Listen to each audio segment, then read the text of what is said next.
Okay. Well, good morning, everyone. We are finishing up the study of Job.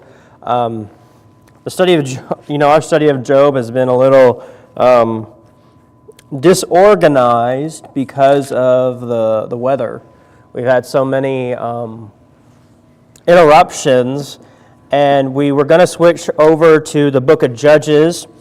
But I thought we need one. I haven't even touched on the last chapters of Job, and you can't teach Job without touching on the last chapters of Job. So I decided, well, I need to cover this, and then we'll step into the book of Judges next week.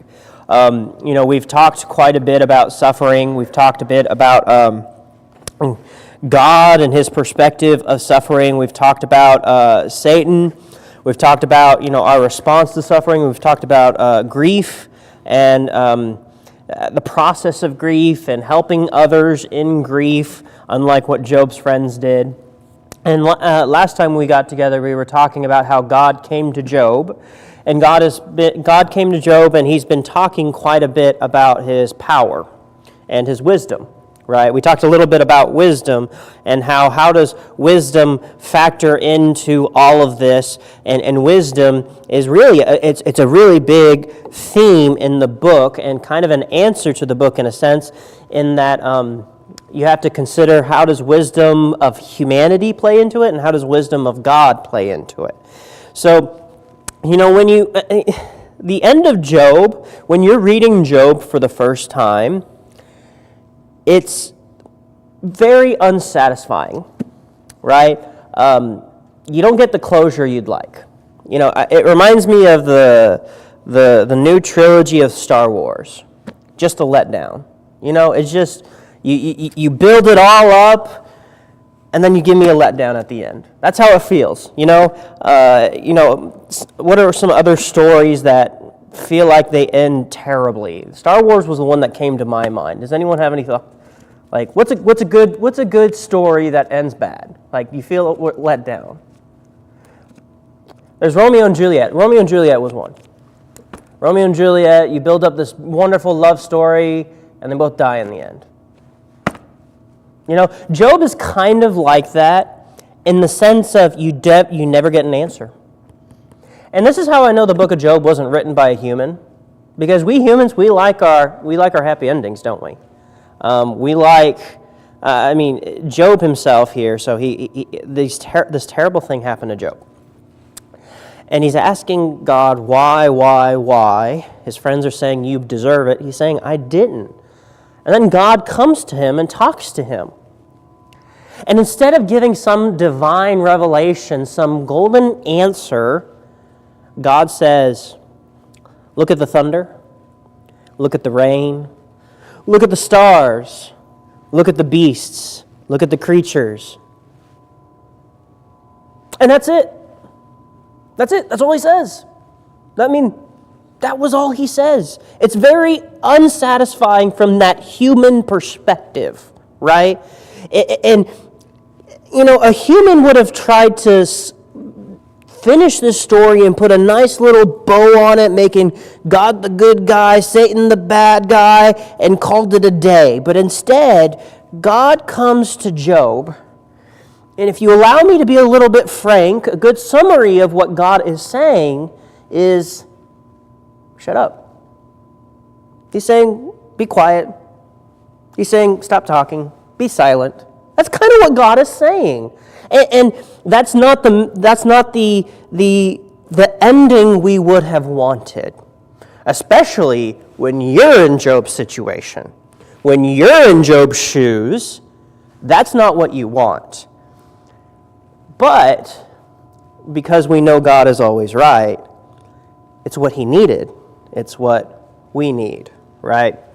And so, when we come to the end of the book of Job, we gather quite a bit about the main message of Job, because all of it's kind of setting up the dilemma, the problem.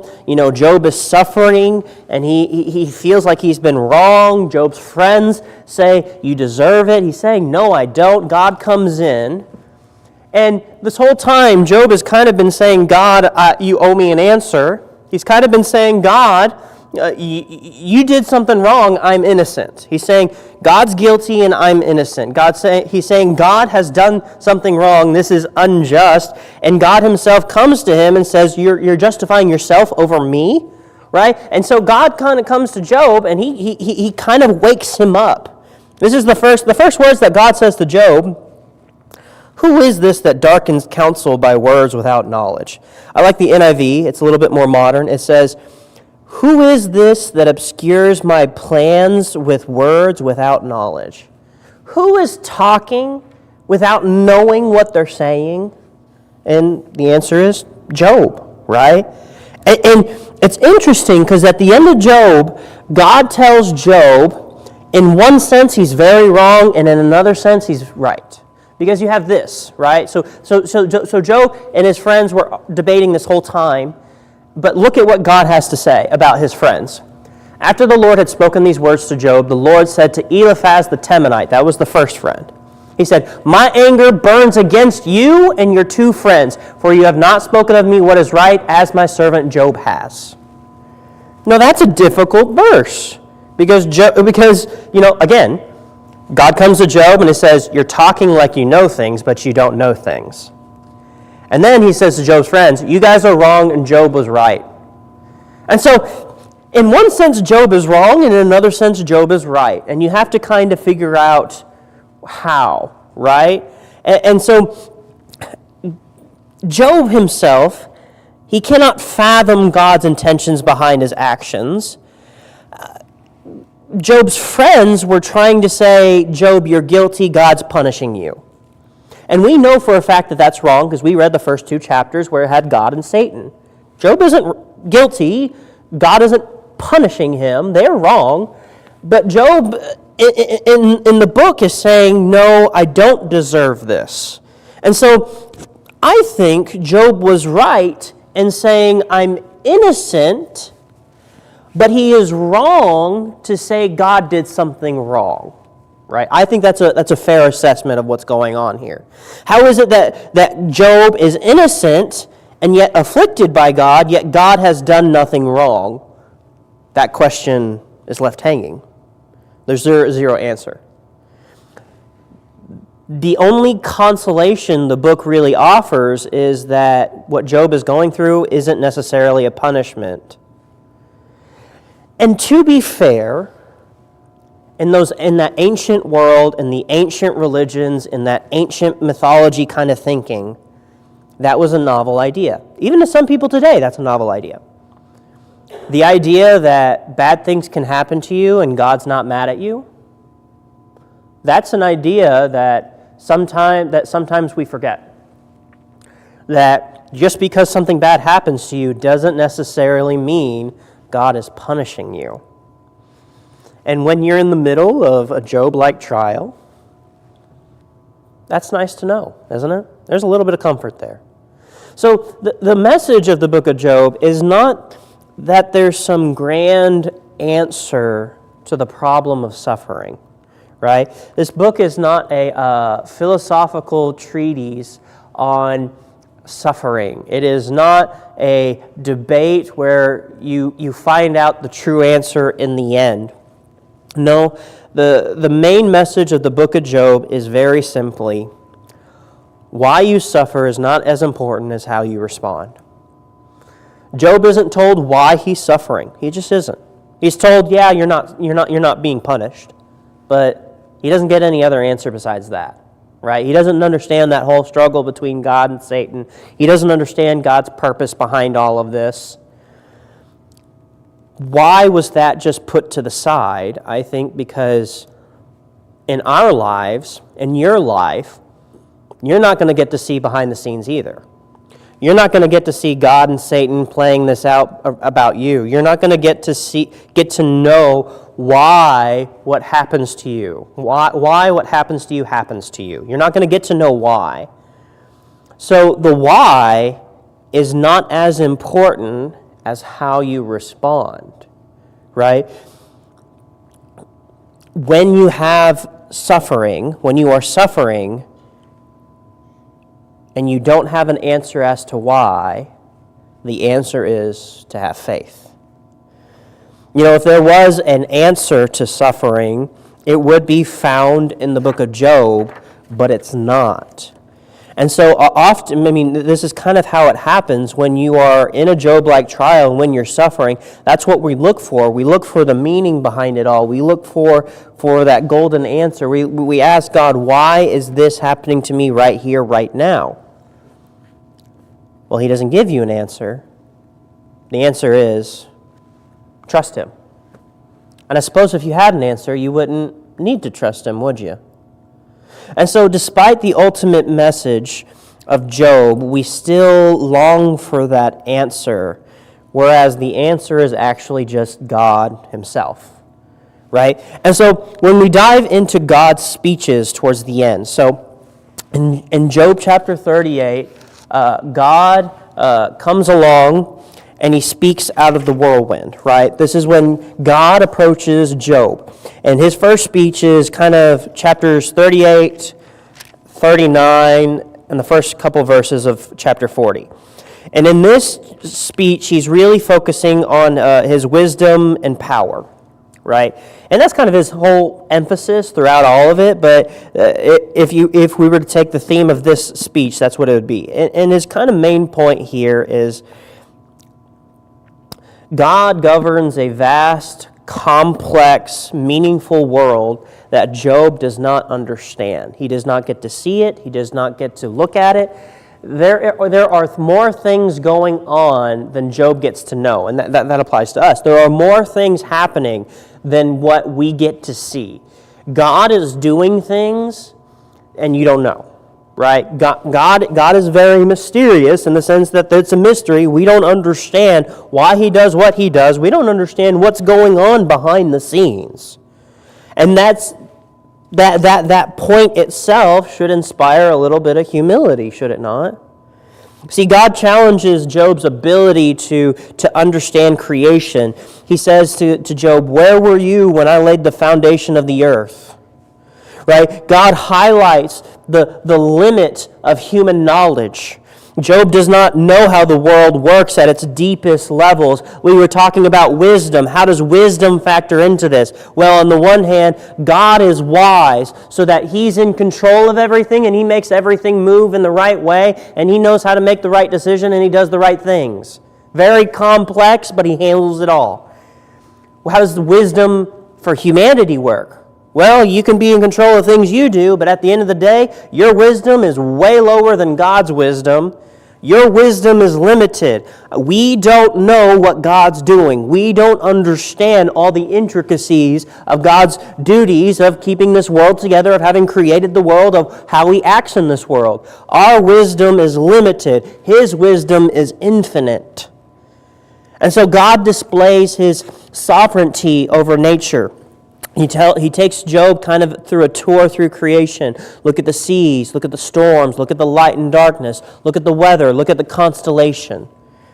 And behind it all is the idea that God put it all there in the right order, that this world is not falling apart, that there is order, there is beauty, there is majesty to this world, and that speaks about God. And then God shows Job the animals in the world, right? He shows all the different kind of animals and how God takes care of them uniquely. And the implication there is, don't you think God's taking care of you? And then Job responds. He humbles himself, right? Job, this is chapter 40, verses 1 to 5. I'm going to read. This is Job's first response. He kind of acknowledges his smallness. He realizes that he shouldn't have acted like he knew everything. It says, "And the Lord said to Job, shall a fault finder contend with the Almighty? He who argues with God, let him answer it." Then Job answered the Lord and said, "Behold, I am of small account. What shall I answer you? I lay my hand on my mouth. I have spoken once, and I will not answer twice, but I will proceed no further." And so, this really says a lot about Job's integrity, because when God does show up on the scene, Job responds very well. right? When God takes him through a tour of creation, showing him all the majesty, the splendor, the incredible design of the world and creatures, Job gets the point. He gets the lesson, and he realizes, I have no idea what I was talking about. I mean, God says, look at that, look at that, look at that, look at that, look at that. And Job is looking at creation, and he's like, wow, God is amazing. I couldn't do that. I couldn't do that. I couldn't do that. I couldn't do that. And so this is Job realizing, maybe if that's over my head, maybe all this stuff is over my head. Maybe all the stuff about God and how he works and his sense of justice and what he's doing and how in his infinite wisdom, maybe all of that's over my head. And so Job, who the whole book was saying, I deserve an audience with God, God owes me an answer, he realizes, I should just quit talking. He's like, I'll stay quiet. I understand my place now. And then God gives him a second speech. And this speech is more, it's a lot about power, but then it starts to talk about justice and kind of the moral governance, how God is in control in a good way, but he's good, right? His goodness shows in how he rules the world. His main point really is God alone is able to govern the world and to judge it, right? God alone is qualified, right? No one else is on God's level. That's kind of his point whenever he's pointing out all this creation. He's saying, Job, you're not on my level. You just aren't. No one is. God not only, and I love the pairing of, God's super powerful, he's super wise, but also his wisdom is goodness. Because he's so wise, he knows what is right. He knows what is good. And so when he acts, when he does things, whether he caused Job to suffer, whether he caused Job to be rewarded, whatever he does with Job, whatever he does with anyone, God is always good, right? And so here, he kind of makes a small shift from creation to more of the goodness, the moral order. And God challenges Job's ability to govern. He says, Job, can you judge the wicked? Can you bring moral order to the world? Right? He said, and he does hit back on the whole idea of power and wisdom, because then he brings up the Leviathan and the behemoth. He says, look at these creatures. They represent danger. They represent chaos. They represent power. And he's kind of telling Job, listen, these creatures out in the world, you can't control them. Sure, you can control some others. Yeah, you can ride horses. That's fine. But I've never known anyone that was able to train crocodiles. I mean, you might hear about one every now and then on the internet. You know what I'm saying? There's some weirdo out there who grew up with a crocodile in his backyard. But those kind of creatures, they're just wild predators. And God says, they're nothing to me. They're more than you, but they're nothing to me. They represent that chaos, that power, and that danger, and only God can control them. And God really hits on this idea that his power doesn't threaten his goodness. Whereas with humans, that would. When we get in control and we have infinite control, well, guess what? Power corrupts, doesn't it? And so we do whatever we want. So we start doing things we shouldn't do, right? But that doesn't happen with God. God's strong enough to rule chaos without being corrupted by it. His divine power is not arbitrary, it's purposeful, it is restrained. And so Job's final response here, he repents and he trusts. He confesses God is in control. He admits, I don't understand.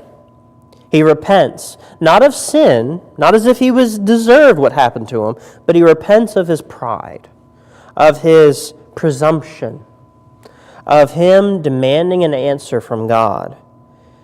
And so, ultimately, Job was asking this question, if God is in control, then why am I suffering?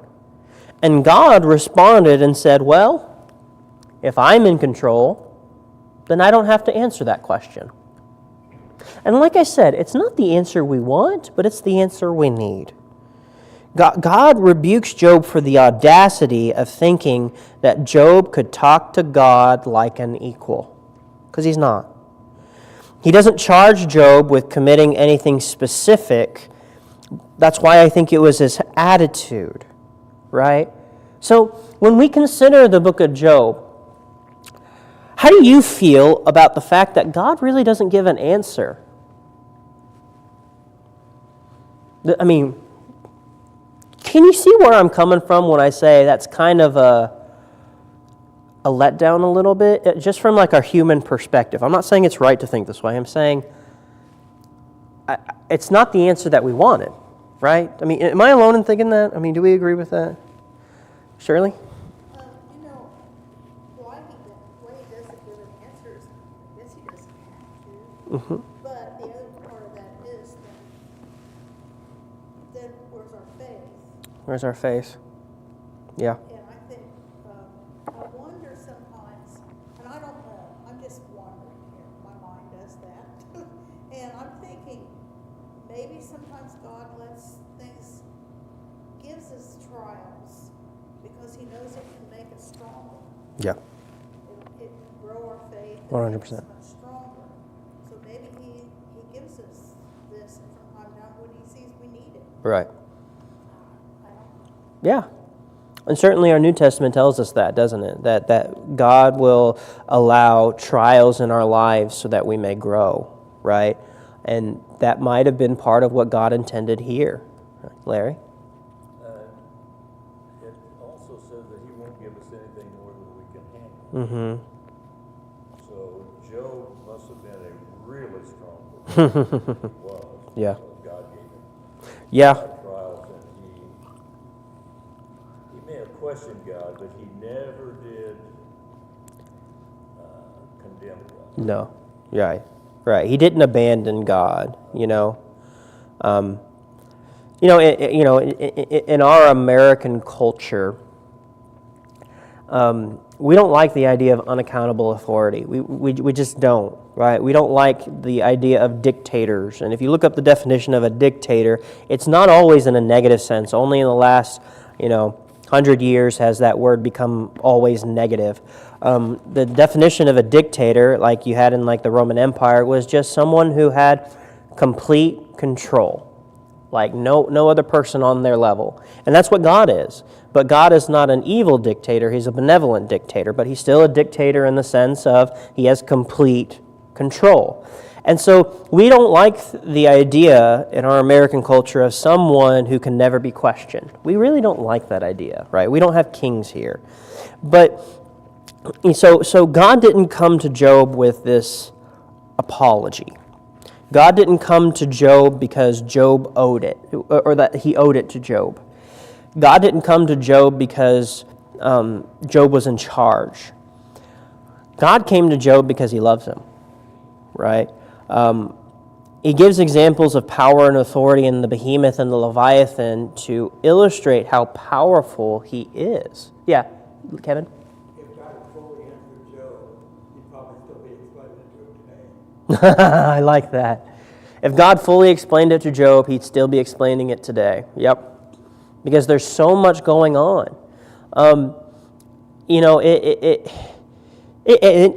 if God explained to us every time he did something, we wouldn't need faith, would we? We wouldn't need to trust him. We would have the proof, right?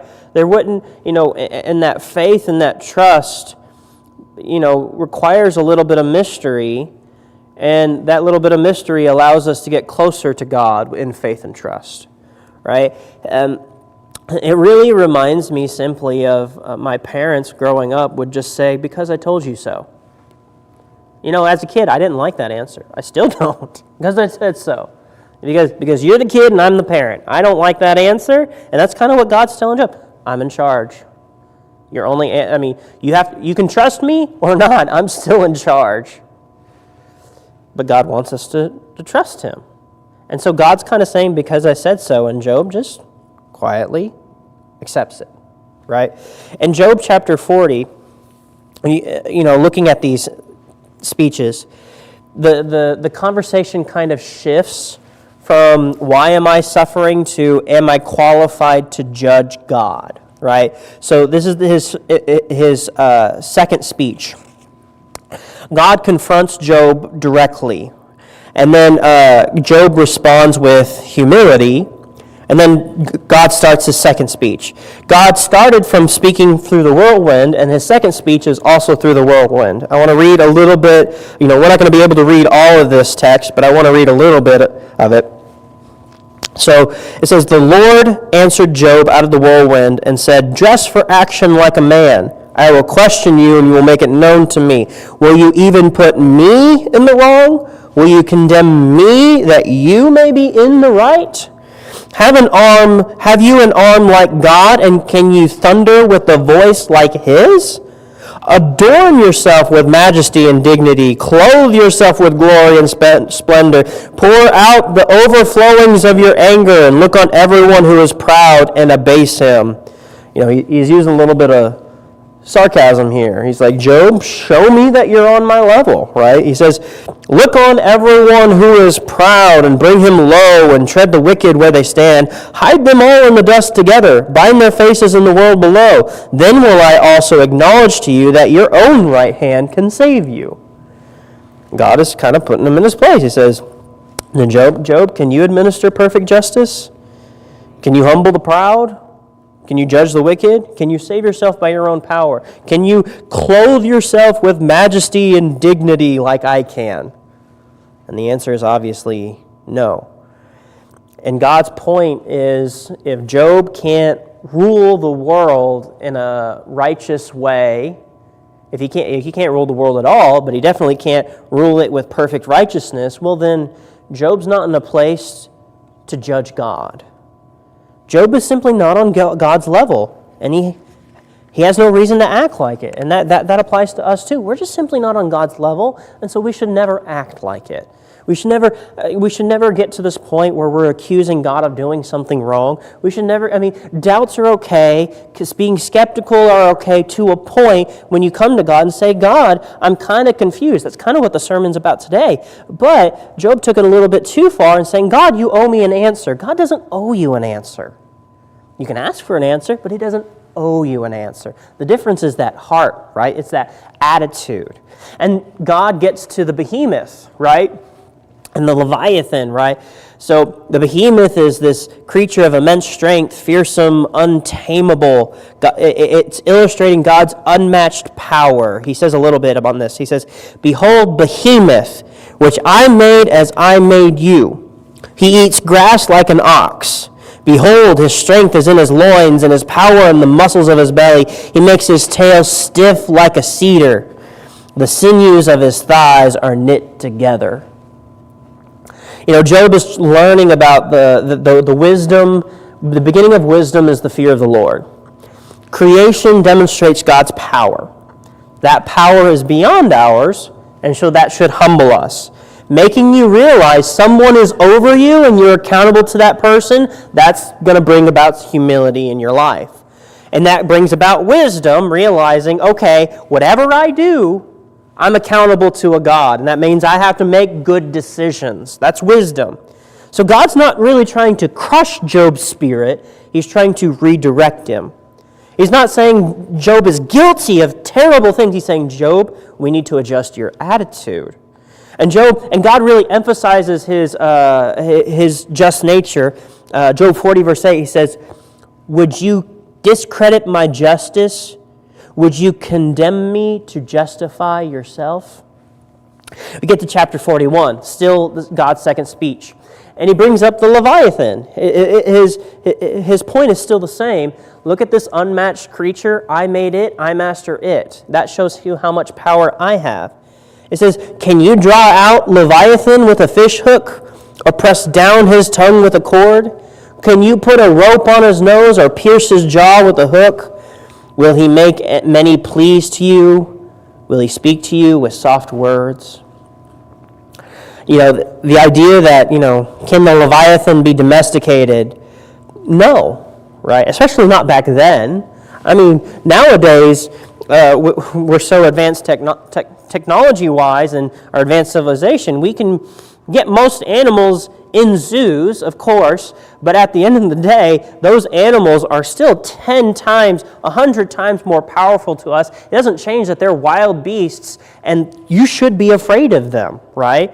And God says, I made him, right? And so, he describes the Leviathan as powerful, invincible, this terrifying presence. He says it breathes fire, it's got smoke, its fear spreads, strength that causes warriors to retreat. It's overwhelming, it's unrivaled. It says king over all the sons of pride. And his conclusion, after mentioning all this, no one is so fierce that dares to stir the Leviathan up. Who then is he who can stand before me? Who has first given to me that I should repay him? Whatever is under the whole heaven is mine. Right? And that's the conclusion, that's the connection. He's saying, look at this creature that I created. It is so powerful. If I made it, and you can't control it, you definitely aren't on my level. You can't beg me for an answer, or you can't expect me to answer. You can ask for an answer, but you can't act like I'm on your level, right? And so Job 41, it emphasizes that God is in control, that his power is beyond what we can even fathom, and that we're nowhere close to his power, that we don't have that authority to demand an answer from God. And so humility is the only proper response. Job suffered and he struggled to understand why, and he demanded an answer, and God is just showing him powerful creatures. That's his answer. It's not really an answer, but it's a lesson. It's the lesson that Job needed. Rather than telling Job, hey, this is why you're suffering, he says, Job, look at all these creatures. You see how powerful I am? That means that, Job, you aren't owed an answer. You just have to trust me. So, I brought up Behemoth and Leviathan, and so now we got to talk about it. Okay, what are the Behemoth and Leviathan? Whoops! I will... Shirley, could you get me a towel, please? Oh, you mind helping him find a towel from the kitchen? It was bound to happen at some point. Thank you, Shirley. I was about to drink that, too. Okay. What are the Behemoth and the Leviathan? It really doesn't make too much of a difference. So you could start off by saying that they're literal animals. The couple commentaries I was reading had different perspectives. The one commentary I was reading interpreted this as a hippo and a crocodile. And I don't hate that interpretation. You read the description of the creatures, and the behemoth is kind of more land-based. The Leviathan is more sea-based. They're terrifying creatures. Hippos are terrifying creatures. They may not look terrifying, but they kill way more people than you would ever expect. They are so aggressive, just terribly aggressive. Crocodiles, they're pretty frightening too. So you could, but it struggles because whenever you read about this, it doesn't always sound like that, because it says that the Leviathan breathes fire. So you're like, okay, that a crocodile doesn't breathe fire. It says that the behemoth has a strong, sturdy tail. Hippos don't have a strong, sturdy tail. So you could go with that composite view where he's describing literal animals, but he's using hyperbole. He's exaggerating. Just kind of poetic exaggeration to make his point. God does that sometimes. You could say that these are mythological creatures in the sense that he's borrowing from pagan religions and saying, I'm even in charge of those creatures. It's possible, You could say it's symbolic of evil, like is this symbolism of an evil creature, symbolism of Satan, symbolism of demons? Thank you. I really appreciate that, John. Or I think the most common view that I hear from average Christians, and I'm talking like not scholars, PhDs, scholars don't like this idea, is literal dinosaurs. And I like that. I like that theory, because if you go with a young earth creationist perspective that that the earth is not millions and millions of years old, which I'm skeptical that it is by our scientific standards, then there is some possibility that that there was overlap between dinosaurs and humanity. And Job is written very, very early in the timeline, and so this could be literal dinosaurs. But again, the Leviathan is said to have breathed fire, and I've heard theories that maybe some dinosaurs could breathe fire, but again, I'm skeptical. So there's not really a single one where I'm like, this is the perfect answer. Just pick whichever. It really doesn't make that difference. The idea is it's an incredible creature, and God's point is, I made it, I'm in control of it. That means you're not anywhere close to my level, right? And so that's kind of the point. Does anyone have a preferred thought on these? Like I said, most of the people that I know like to prefer the idea of dinosaurs, and I have no problem with that. The people with the PhDs, they don't like that idea because anytime you say that the world was made in 7 days, you look silly, and you have a PhD, you look silly from other people with PhDs. That's just how the PhD world is, you know. So, okay, not important. Thank you, John. You're welcome. Okay, so the last thing, at the end of the day, what is the point of Job? The point of Job, accept God as God. God is God, you're human. Understand that He's above you, you're beneath Him. He doesn't owe you an answer. He's kind and loving, and sometimes will show us the answer, but He doesn't owe us an answer, right? Job is innocent, and he was suffering, but it wasn't a punishment. Is Job suffering terribly? Absolutely. No one's asking that. He lost his entire family. He lost everything that he worked for in his life. But his friends who were telling him, hey, you deserved what happened, they were saying, this wouldn't happen unless God made it happen. And, you know, the whole idea of if you're suffering, it's because God made you suffer because you deserve it. No, that's not always true. That's the point. The book of Job disproves that. And so when Job came face to face with God, he drops the anger, he humbles himself, and he repents of this attitude where he was angry at God and demanding an answer. And so I want to read what he has to say, right? Job replied to the Lord, saying to God, I know that you can do all things. No purpose of yours can be thwarted. I'm missing a page. You asked, who is this that obscures my plans without knowledge? Surely I spoke of things I do not understand, things too wonderful for me to know. You said, listen now, and I will speak. I will question you, and you shall answer me. My ears have heard of you, but now my eyes have seen you. Therefore I despise myself and repent in dust and ashes.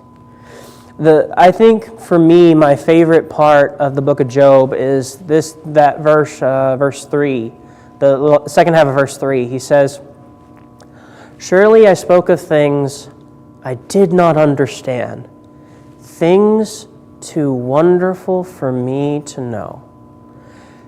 That attitude is the answer to suffering. When you take a moment and you think to yourself, these things are over my head, right? God is going to do what God does. And God loves you, and God always does what is right, and God has a purpose in what He does. But you don't get in on that. You don't get to know why God does what He does all the time, right? I mean, sometimes you get hints. We can look at our Bible and say, well, here's one purpose of suffering. Sometimes suffering's there to make you grow. Sometimes suffering's there to discipline you. Sometimes suffering is a cause of consequences for your actions. Sometimes suffering is because other people were using their free will improperly. Yeah, we get some hints, but you don't get to know why the things happen in your life. Your attitude has to be, this is things for God. These are things too over my head, too wonderful for me to know. Things I do not understand. And we have to accept it. We have to accept, I don't know it, I don't get to know it. And that's not fun, but it's what we call faith. It's what we call trusting God. I think Deuteronomy 29:29 comes along very well along with this. The secret things belong to the Lord our God, but the things that are revealed belong to us and to our children forever, that we may do all the words of this law. He says, God has a lot of secret things. God knows a lot. He knows everything. God does a lot, right? And you don't get to know all of it. Like Kevin said, if God fully explained everything to us, He would still be talking about it to this day. I don't think our brain can hold all that information. I don't think it can. God has His secrets. Let God keep His secrets. Just focus on what you know. Focus on what God has already told you. What God revealed in His Word, God revealed in His Bible, to have faith, to trust in Him. Because like I said, if God told us everything every time, you wouldn't need faith. You wouldn't need to trust Him. You'd have the proof. Faith means I don't know the full picture, but I still trust you. Right? And that's what faith is. And as long as we are finite creatures on this world, we're not going to get to know everything. And we have to accept that. Thoughts? This is this isn't the answer we want, is it? But it's the answer we need. And with Job himself, the final points on Job. So towards the end of Job, at the end, Job is rewarded, right? Job was granted a new family, right? He has his wife, and they have more kids. And it's not to say, he lost his kids, and so he had more kids in their place. That's not kind of how it works, right? But there is something to say about he's got more joy in his life again. Right? His wealth was built up again. God allowed his life to get better, is the idea. It's not saying, God did okay because He removed everything, but He gave it all back. That's not the idea here. The idea is God was with him, and God blessed him, and God helped his life become full of joy again. And so the final thoughts on Job, right? There are things we humans just don't get to know. You got to let God keep His secrets. Let God, those are things that God's going to handle, and if He lets us in on it, that's great. And if He doesn't, it doesn't change what we have to do, right? Not everything can be logically deduced, and I put that because that's what Job's friends were trying to do. When something bad happens in your life, you're going to try and figure out why, and that's okay. That's nothing wrong with that. When something bad happens, you should ask yourself, could I have prevented this? Was this because of my actions? This is a consequence. Why is this happening? But don't go thinking to yourself, well, I can figure out what God's doing in my life. Don't go thinking, oh, I figured it out. God here is XYZ. You might have an idea, and there's nothing wrong with having an idea, right? But don't go thinking that you know 100% confidently when you don't. 3, we have to apply truth carefully, right? Wisely, humbly. Job's friends say, well, Job, you're suffering, and God does punish people, so you must be guilty. No, it's true, God does punish people. It's true that Job is suffering, but you put the pieces together in the wrong order, right? And so not only do you need to know what's right, but you need to be careful in how you apply it to the situations, right? 4, God's people do suffer. We do. And we don't always deserve it. Just because bad things happen to your life doesn't mean God's punishing you or that you're guilty. 5, Job is an example of faithful endurance. James 5 encourages us to be like Job, because when Job was going through very difficult times, he kept coming to God. He may have crossed the line in his heart a little bit, but he kept saying, God, he kept praying to God. Job did not stop praying. Again, that's the lesson for the sermon. 6, God's relationship is consolation. You may not get an answer, and that may not be very comforting, but God is the source of your comfort. You may not get a life free of suffering. You may not get the golden answer why you're suffering, but the fact that you have God with you, there's your comfort. And finally, suffering does end, but we don't get to know when. Job's suffering did come to an end. Some people, their suffering comes to an end at the end of this life, and the New Testament has told us that there is an afterlife with heaven. Suffering does come to an end, but we have to be patient because we don't get to know when.